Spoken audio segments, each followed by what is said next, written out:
deuxième partie de ce cours sur la modélisation des écoulements fluides. Donc, dans la première partie, on a dérivé, obtenu les équations de Navier-Stokes et d'Euler en régime compressible. Le but de cette deuxième partie, c'est de faire quelques calculs déjà sur ces équations pour obtenir ce qu'on appelle une équation d'énergie qui va être en fait à la base de beaucoup de choses à la fois sur le plan théorique et numérique que j'expliciterai après. Et dans la deuxième partie, dans la seconde partie de ce cours, je voudrais qu'on voit ensemble quelle réduction éventuelle on peut faire sur ces équations qui, a priori, sont très compliquées, très complètes. Donc, au cours précédent, on a obtenu les équations suivantes. dt de ρ plus divergence de ρ fois v égale 0. Ça, c'était l'équation de conservation de la masse. Et on avait une deuxième équation qui était l'équation de quantité de mouvement que vous avez réécrit en TD sous la forme de ρ fois dtv plus v gradient v plus gradient de P de ρ, la pression, moins la dissipation visqueuse, réécrite sous la forme mu laplacien V, moins lambda plus mu grade de div V égale à ρ fois F. Ok. Donc, première partie, j'ai dit, décomposée en deux parties simples, énergie.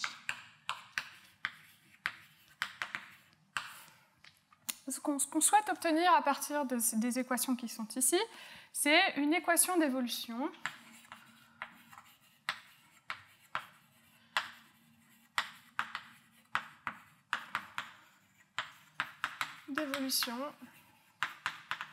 sur ce qu'on appelle l'énergie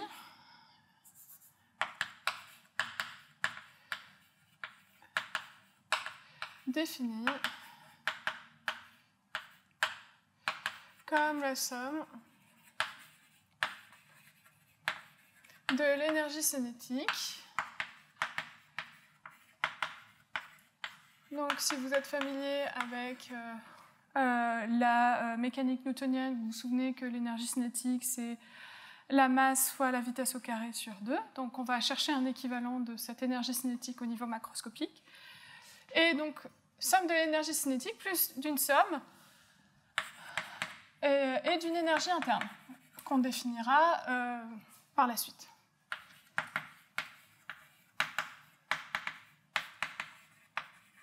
Qui serait équivalent à une énergie potentielle pour la mécanique newtonienne. Ok, donc, équation d'évolution, c'est-à-dire une équation du même type qu'ici, même type que l'équation sur la densité, c'est-à-dire une équation du type dTE, énergie, plus divergence de quelque chose, plus des termes positifs, égale à une contribution liée à la force extérieure. Ok, donc je reste délibérément vague à ce niveau-là, mais l'idée, en général, pour obtenir une équation d'énergie, c'est de partir de cette forme d'énergie cinétique. L'énergie cinétique, on a dit au niveau microscopique, c'est masse fois V carré sur 2. L'équivalent macroscopique, naturel, ça va être ρ V carré sur 2. Donc, comment obtenir une équation sur cette énergie cinétique? L'idée toute simple, c'est de multiplier l'équation de quantité de mouvement par V.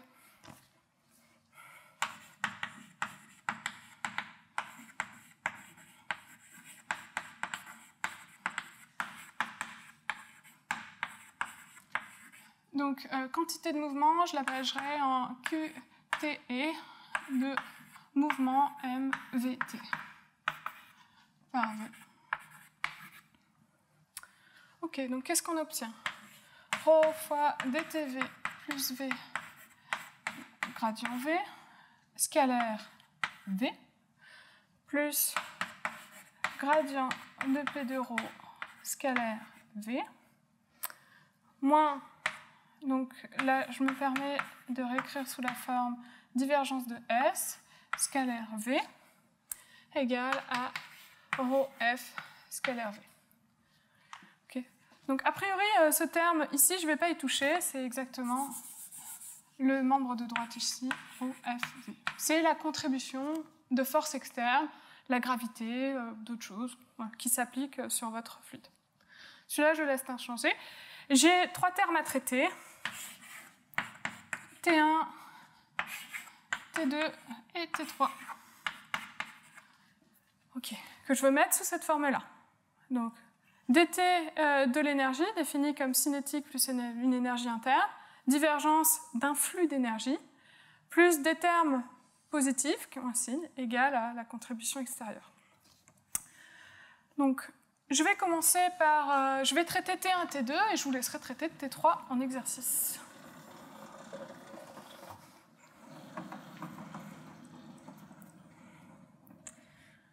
Ok. Donc, T1. Donc T1, c'est l'accélération qu'on multiplie par la vitesse. Donc T1, je vais le réécrire sous la forme, je vais faire rentrer le V à l'intérieur de la dérivée en temps. Donc rho dt v carré sur 2, plus, c'est la même idée dans le second terme, où je fais rentrer le V dans le gradient, plus rho V gradient de V carré sur 2. Okay. Maintenant, je veux obtenir dt de l'énergie cinétique. Donc pour obtenir ça, il faut que je fasse rentrer le rho dans la dérivée. Okay. Donc dt de rho v carré sur 2 moins la dérivée en temps de rho, moins dt rho fois v carré sur 2. De la même manière, ici, je fais rentrer la quantité de mouvement dans l'opérateur différentiel. Je me retrouve avec la divergence de rho v fois v carré sur 2 moins la contribution de ce rho v, div de rho v fois v carré sur 2. Ok. Et je me rends compte que ces deux termes se combinent ensemble au travers de l'équation de conservation de l'énergie, de conservation de la masse.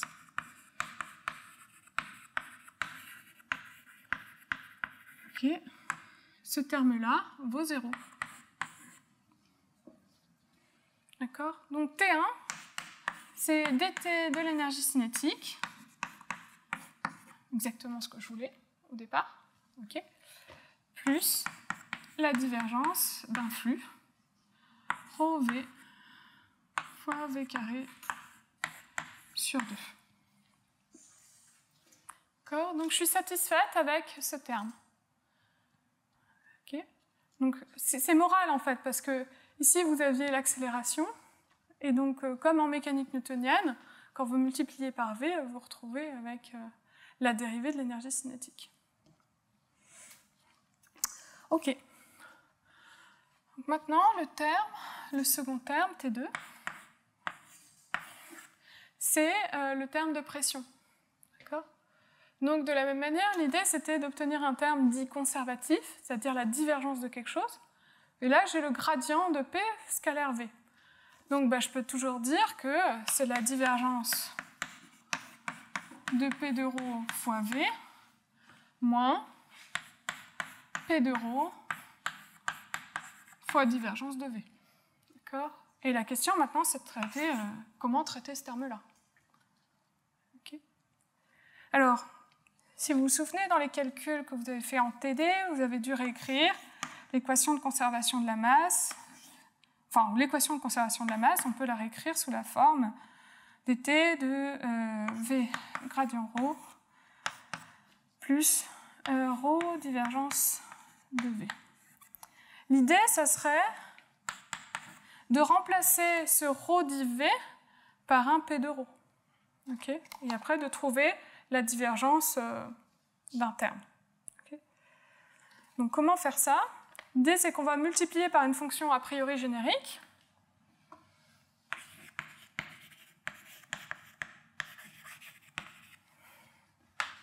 cette équation de conservation de la masse par une fonction générique h de ρ. Donc je vais même prendre sa dérivée. L'idée, c'est de faire apparaître la dérivée de la fonction h de ρ ici. Donc, dt de ρ fois h' de ρ, ça me donne dt de h de ρ. Le second terme, ça me donne plus v gradient de h de ρ, plus h' de ρ fois ρ, divergence de v.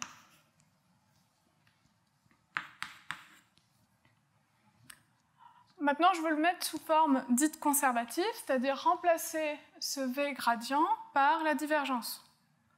D'accord? Donc je fais rentrer le v à l'intérieur de l'opérateur différentiel, dt h de ρ plus divergence de h de ρ fois v, moins la contribution quand je différencie v, c'est h de ρ fois div v, plus h' de ρ fois ρ, divergence de v.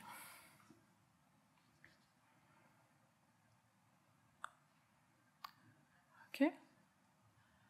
Jusqu'alors, h, c'était une fonction régulière. D'accord? Maintenant, supposons que, h, tel qu'on ait l'identité suivante, h' de ρ fois ρ moins h de ρ soit égal à p de ρ. D'accord? Donc là, ici, vous vous retrouvez avec p de ρ fois divergence de v. D'accord? Et du coup, pour cette fonction-là, h, vous pouvez revenir à T2 et dire que T2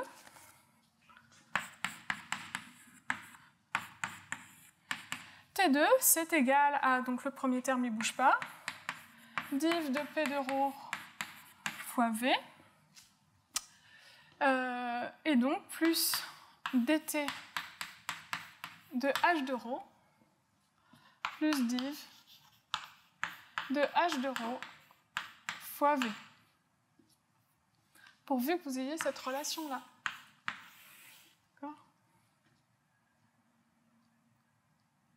Et donc ça, c'est la forme qu'on voulait, parce qu'on va pouvoir combiner ce dth avec ce dt de ρv carré sur 2, qui était l'énergie cinétique, et ensuite, on va mettre tous les termes de divergence ensemble, la forme que j'avais donnée là-bas.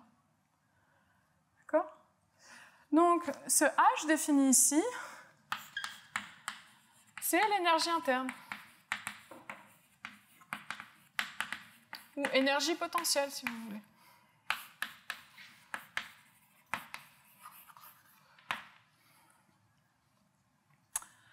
Ok. Alors, j'en suis où? Ensuite.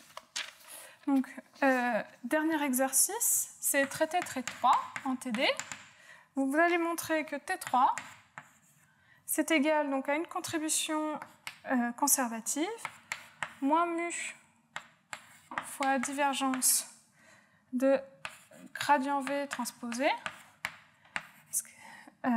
multiplié par V, moins lambda plus mu, divergence de V fois V, plus, donc ça c'est les termes conservatifs qui vont dans le flux divergence, là, plus des termes qui vont être positifs.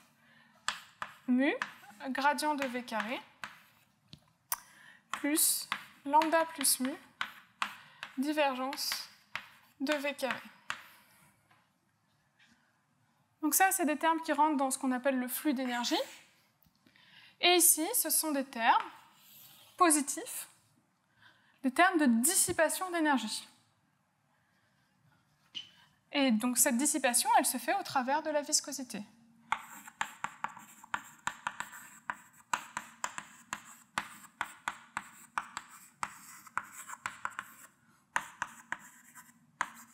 Vous voyez que pour les équations de l'air, quand lambda et mu sont égaux à 0, vous n'avez plus de termes positifs. Okay. Qu'au final, on a l'équation d'énergie suivante.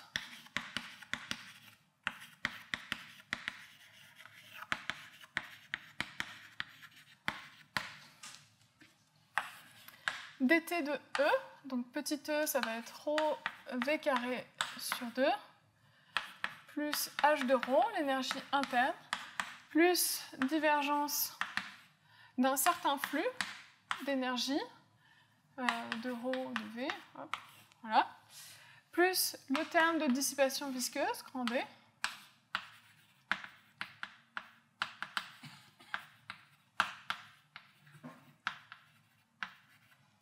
égale, donc dissipation qui est un signe, égale au terme la contribution des forces extérieures, F scalaire V.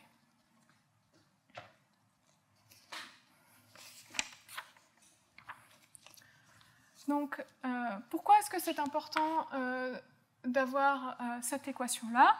C'est que cette équation-là va nous donner, a priori, des informations de régularité sur nos variables d'intérêt, ρ et V. Et en particulier, on verra demain la notion de solution faible. C'est une notion de solution qui s'appuie justement sur les estimations liées à des égalités ou des inégalités d'énergie associées au système. Donc ceci, nous l'avons fait dans un cadre fluide barotrope. C'est-à-dire que nos seules variables, c'est ρ et V, d'accord ? Et la pression est une fonction seulement de ρ. Donc dans ce cadre-là, comme on l'a fait ici, l'équation d'énergie dérive directement de la combinaison de la conservation de la masse avec l'équation de bilan de quantité de mouvement. Si vous aviez une dépendance, par exemple, en température ou une équation d'entropie, etc., dans ce cas-là, ce n'est plus vrai. En fait, le système de Navier-Stokes, quand vous avez avec température, ça inclut, c'est un système à 3 équations où l'équation d'énergie ne se dérive plus du simple bilan de masse et de quantité de mouvement. C'est une équation supplémentaire. Voilà. OK. Donc, ceci termine la première partie. Et maintenant, je vais vous parler de différents régimes d'écoulement.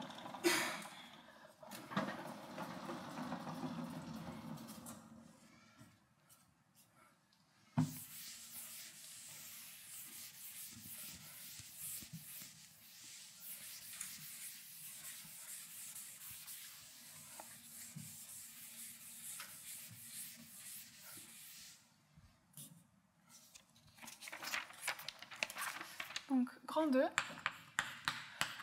adimensionnement et régime d'écoulement.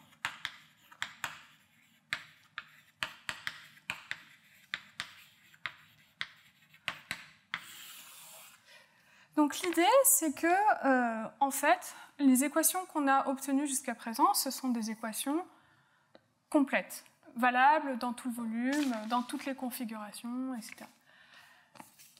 Une première motivation, ce serait de dire, en fait, ces équations-là, elles sont difficiles à étudier mathématiquement, déjà, on le verra demain, et en plus, elles sont très lourdes en termes de temps de calcul.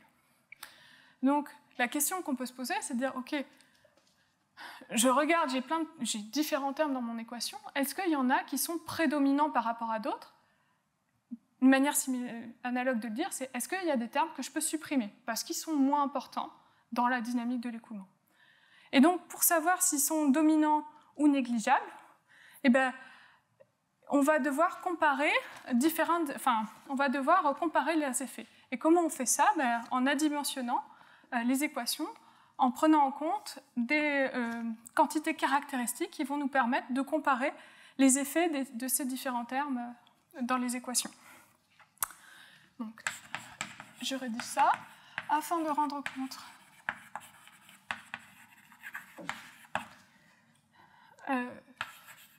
des phénomènes prédominants au sein de l'écoulement.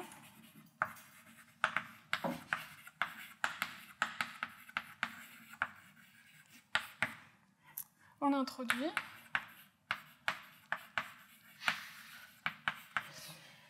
des paramètres caractéristiques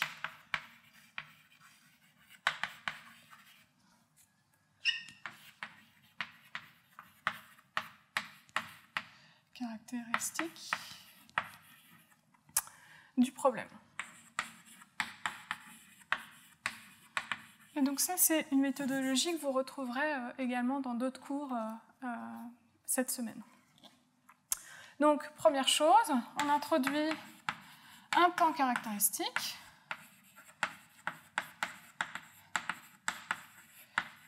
que je note T0, une distance, une longueur caractéristique, L0. À partir d'un temps et d'une longueur, je peux obtenir une vitesse caractéristique.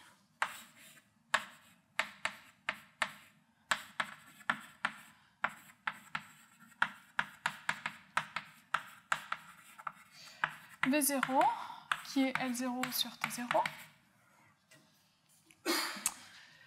Qu'est-ce que j'ai d'autre? J'ai une densité caractéristique. Rho0. Et j'ai une intensité pour la force extérieure.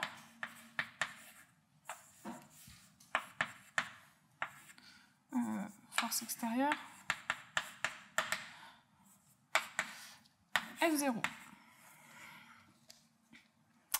OK.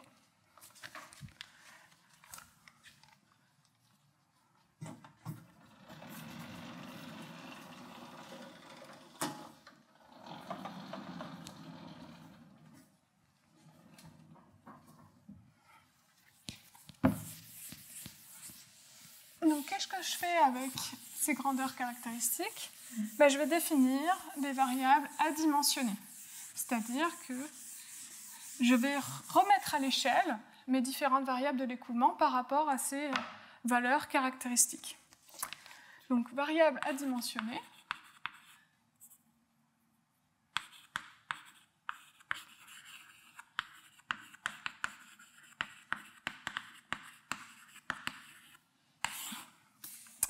Je prends toutes les variables et je les note tilde. Okay, donc T tilde, c'est T sur T0. X tilde, c'est grand X sur L0. V tilde, c'est V sur V0. F tilde, c'est F sur F0.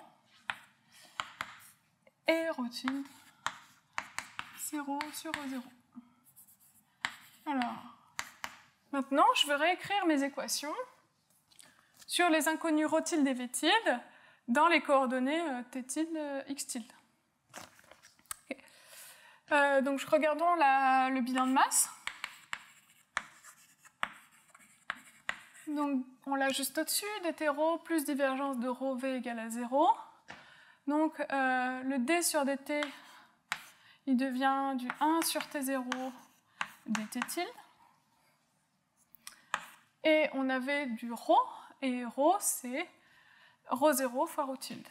Donc ici, on se retrouve avec du ρ0 sur T0 fois ρ tilde. Ensuite, on a la divergence.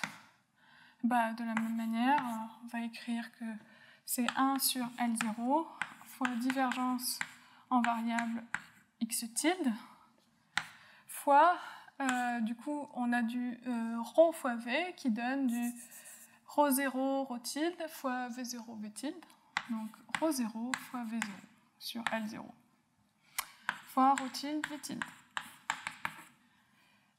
OK? Sauf que, évidemment, V0 sur L0, c'est 1 sur T0. D'accord? Donc, vous pouvez simplifier cette équation par ρ0 sur T0 et vous retrouvez la même équation, mais en variable adimensionnée, dt de ρ tilde plus divergence x tilde de ρ tilde V tilde égale 0.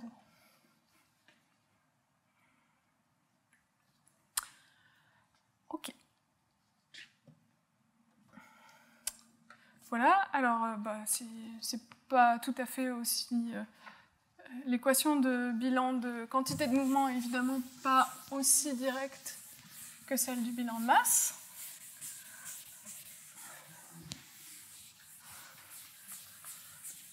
Mais on va s'en occuper aussi.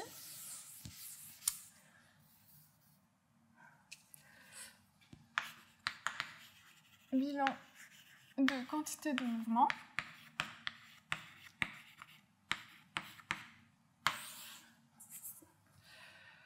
Donc on a dt de ρ fois v, donc j'ai un ρ0 v0 sur t0 dt de v dt tilde de v tilde.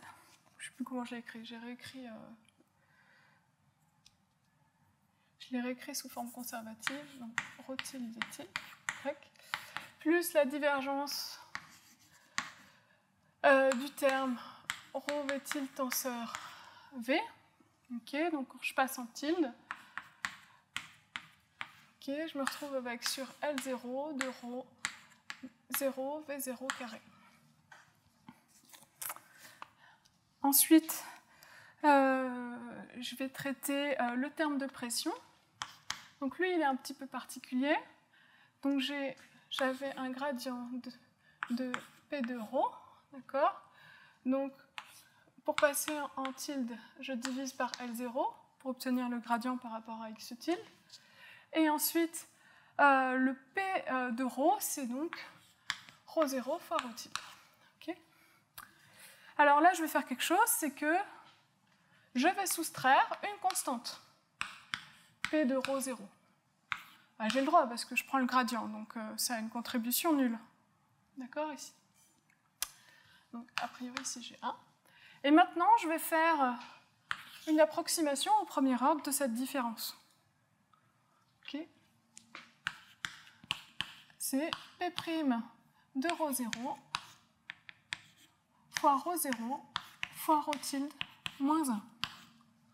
D'accord? C'est parce que c'est P' de ρ0 fois ρ0 ρ tilde moins ρ0. Donc je mets le ρ0 en facteur. Ok? Donc ce terme-là, je peux le réécrire sous la forme P ρ0, P' de ρ0 sur L0, gradient x tilde de P de ρ tilde, pardon, de ρ tilde moins 1. Donc ça, c'est mon terme de pression à dimensionner. Ok, ensuite j'ai les termes de viscosité. Donc, je vous les écris directement. L0 carré, Laplacien x tilde de v tilde. Un deuxième terme pour la partie viscosité de volume, lambda plus mu sur L0 carré fois V0, gradient x tilde, divergence de x tilde v tilde. Et une partie force extérieure. Donc ρ0 fois F0 fois ρ tilde F tilde. Donc ça, ce sont mes équations adimensionnées.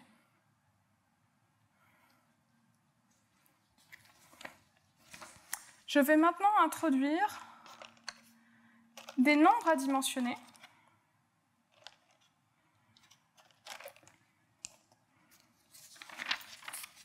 Je vais introduire, donc le premier que je vais introduire, excusez-moi. Je vais diviser par cette quantité-là. Je divise par cette quantité-là dans mes équations. Okay. Donc ça, pour simplifier, et ça va me donner dt de ρ tilde v tilde, plus, ici c'est la même simplification que celle qu'on a ici, divergence de x tilde, ρ tilde, v tilde, tenseur v tilde, plus P'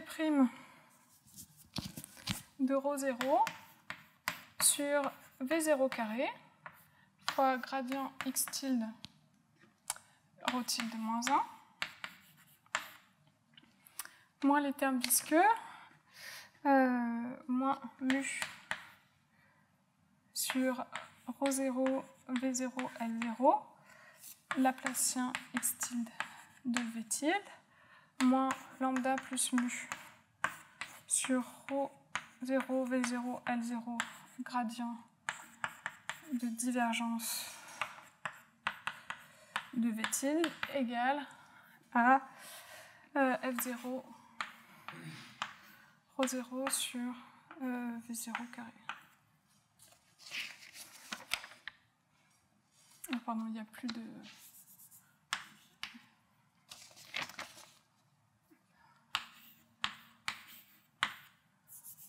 Okay.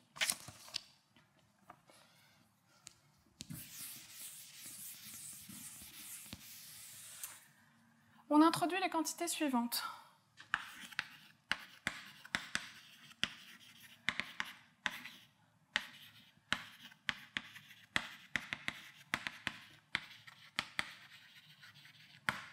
Donc, ce que je vais appeler le nombre de Mach, qui va être défini comme le ratio entre V0 et P' de ρ0. Okay, donc ça, c'est le nombre de Mach. Donc le nombre de Mach, il arrive ici. Excusez-moi. Avec une racine. 1 sur Mach au carré, devant le terme de pression. Ce nombre, donc c'est un nombre adimensionné, il compare la vitesse caractéristique de l'écoulement à racine de P' de ρ0. Et racine de P' de ρ0, c'est la vitesse du son dans votre fluide. D'accord ? Donc on compare deux vitesses dans ce cadre-là. La vitesse caractéristique de l'écoulement et la vitesse du son, des ondes acoustiques. Et donc ça va caractériser les phénomènes de compressibilité. J'y reviens juste après. Le deuxième nombre caractéristique qu'on introduit, c'est le nombre de Reynolds, ρ0, qui vient devant les termes visqueux. Donc ρ0, v0, l0 sur mu. Donc ici, on a 1 sur le Reynolds.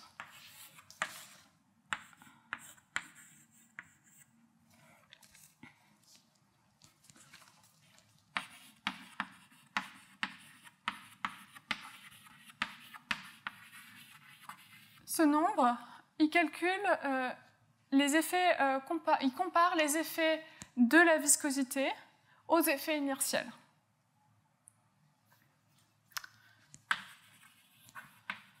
Compare les effets visqueux aux effets inertiels.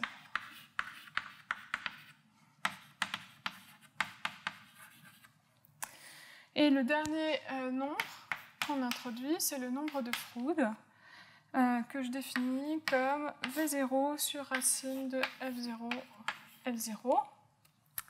Donc en particulier, si vous regardez des écoulements gravitaires, où la force extérieure, c'est la gravité, ce que vous allez probablement voir dans les cours suivants.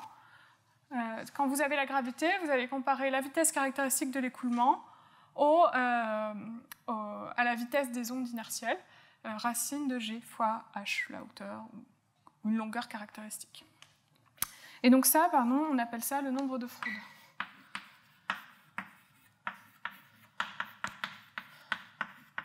Donc ça compare les effets inertiels à la force extérieure. Voilà. Et donc il apparaît ici en 1 sur Froude carré. Voilà. OK.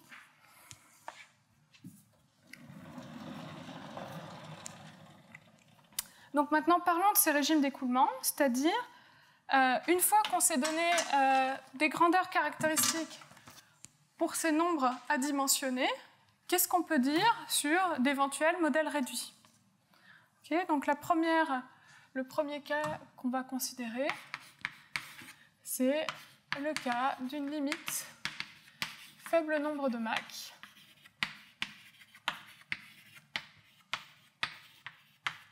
qui caractérise la transition entre le régime compressible qu'on a obtenu par les équations bilan de masse, bilan de quantité de mouvement, vers un régime dit incompressible.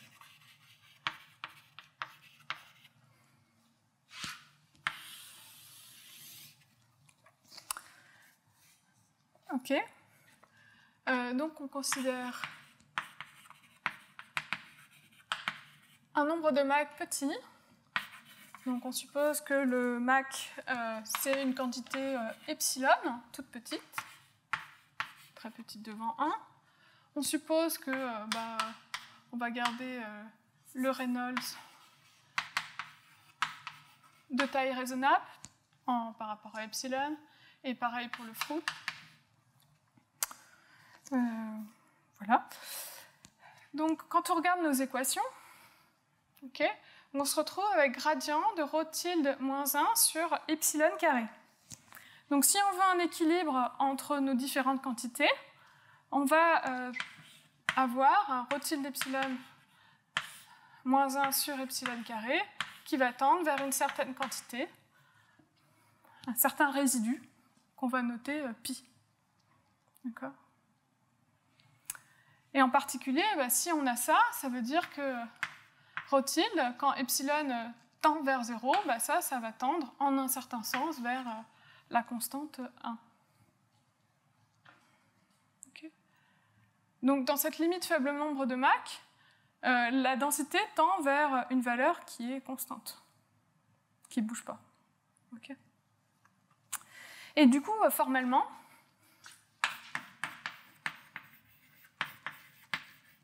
ou heuristiquement, c'est-à-dire en agitant les mains, quand je regarde l'équation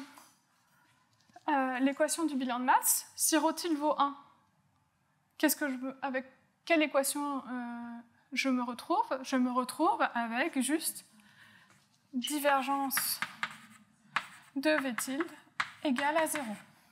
Okay. Donc ça, c'est la première équation. Quand epsilon tend vers 0, on obtient. Et du coup, ici, dans cette équation de bilan de quantité de mouvement, je peux simplifier, je peux dire que remplacer ρ tilde par 1 et retrouver l'équation limite dt de V tilde plus V tilde gradient V tilde. Donc ça, c'est la limite du terme d'accélération, des deux premiers termes. Ensuite, on a dit que le terme de pression il tendait vers pi, plus gradient pi. Et ensuite, ici, j'ai dit que divergence de V tilde était égale à 0, donc celui-là, je ne le vois plus. D'accord, il me reste juste le premier. 1 sur Reynolds, Laplacien de V tilde, égale à F tilde sur le Froude carré. Oui, merci. C'est un... Voilà. Ok, donc ça, on appelle ça aussi généralement une pression. Donc ça, c'est la nouvelle pression. Mais ce n'est pas une pression qui est donnée par la thermodynamique. Ce n'est pas une loi d'état. En fait, il faut plutôt le comprendre comme une fluctuation de pression. Voilà. Ou alors le dire, c'est juste le terme résiduel d'une force, de la force normale. Voilà. Pi. Voilà. Donc, ces équations sont aussi très importantes. D'accord ?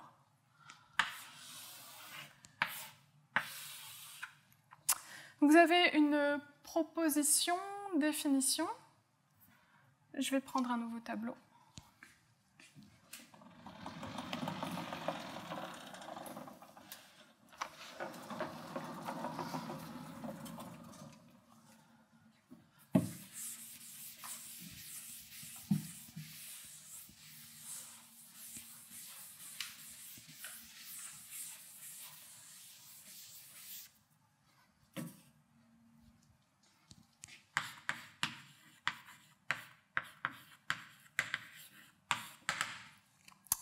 un écoulement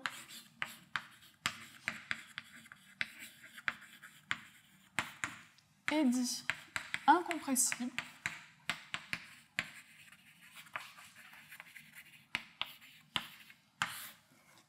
si l'une des propriétés suivantes, des propriétés équivalentes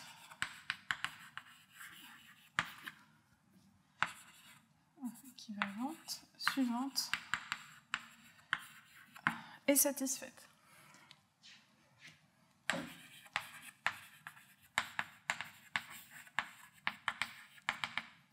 Donc petit 1.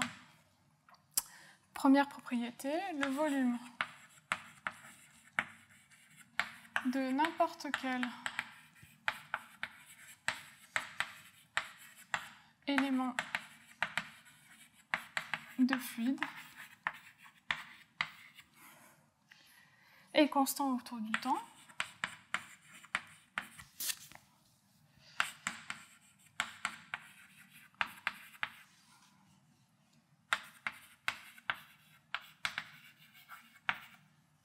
Deuxième propriété, le champ de vitesse est à divergence nulle. Divergence de V égale 0. Et troisième propriété, la densité est constante le long des trajectoires.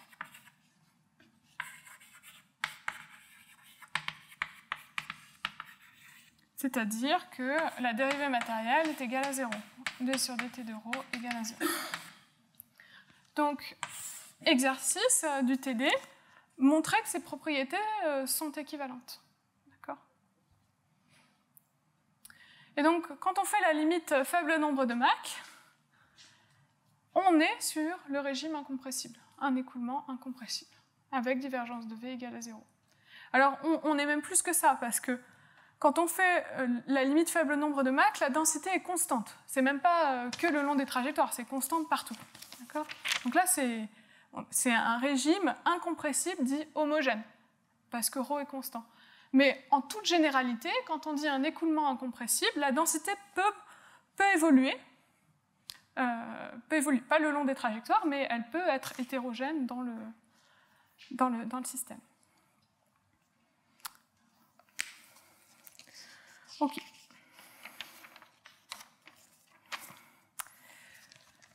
Donc continuons sur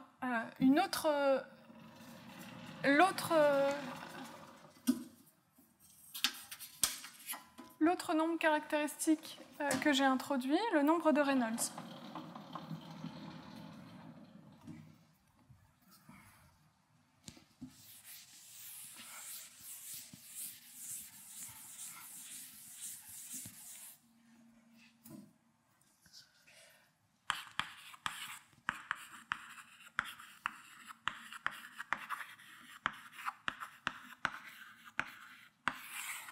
Donc là, on va s'intéresser à deux cas. Le cas Reynolds très petit et le cas Reynolds très grand. Okay. Donc, premier cas, Reynolds très petit. Faible nombre de Reynolds.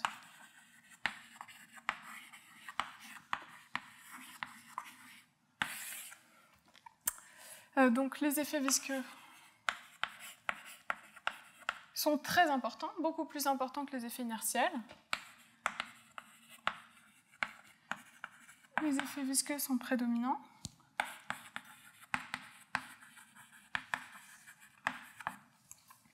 Et donc, je peux négliger les effets inertiels. C'est-à-dire les effets liés à ce terme d'accélération ici.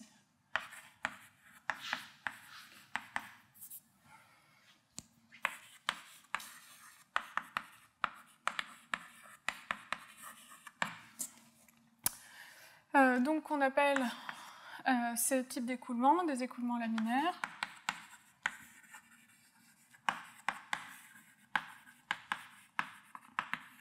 Laminaires. Okay. Et les équations qu'on étudie, bon, là je me restreins au cas incompressible.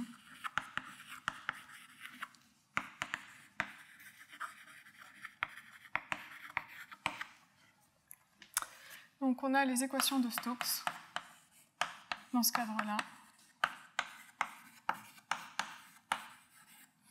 Divergence de V, ou V-til, hein, comme vous voulez, je ne vais pas l'écrire à chaque fois. Donc, divergence de V égale 0 pour la conservation de la masse. Et pour la quantité de mouvement, on se retrouve avec un équilibre entre force extérieure et terme visqueux. dTV moins 1 sur gradient de la place en V, plus gradient phi égale à F sur le front. Et éventuellement, vous oubliez ce terme de ce dTV.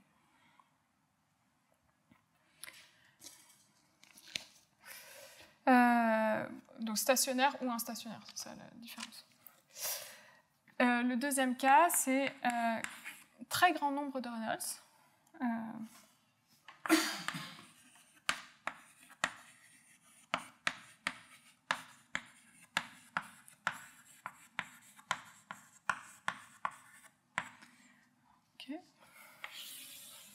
Donc là, c'est l'inverse. C'est le fait qu'on va négliger complètement les effets visqueux. D'accord ? Donc en fait, négliger les effets visqueux, c'est comme finalement faire tendre mu vers 0. D'accord ?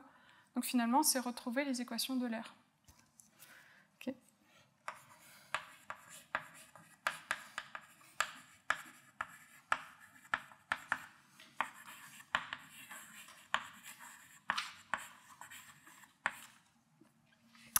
Négligeable, on parle d'écoulement turbulent dans ce cadre-là.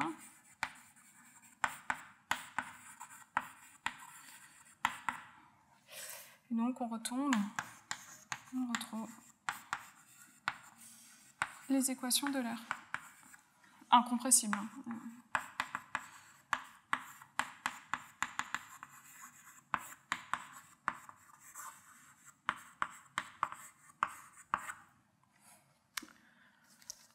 Voilà.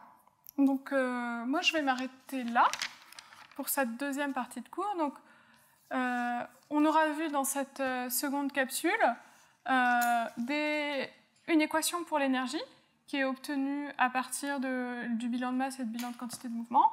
Et on aura vu une méthodologie pour essayer d'obtenir des modèles réduits à partir du modèle des équations de Navier-Stokes compressibles. Donc, en particulier, ce qui est important de retenir, c'est le régime incompressible. En général, quand on parle dans la littérature, quand on dit rien, quand on dit équation de Navier-Stokes ou Euler, on sous-entend incompressible. Donc, ça fait partie des équations de base de la mécanique des fluides. Et ce régime incompressible, il est largement valable, par exemple, pour des écoulements dans l'océan, par exemple. Et enfin, il y a plusieurs régimes associés au nombre de Reynolds. Donc, évidemment, le régime Euler, quand on néglige les effets visqueux. Et ce régime faible nombre de Reynolds, où les effets visqueux sont là prédominants, et c'est le cas notamment dans pas mal d'applications en biologie, écoulement sanguin, des choses comme ça. Voilà. Donc, je m'arrête là pour cette deuxième partie. Et donc, dans la troisième partie, on fera une discussion sur les résultats d'ordre théorique sur les équations de Navier-Stokes et Euler, compressibles et incompressibles.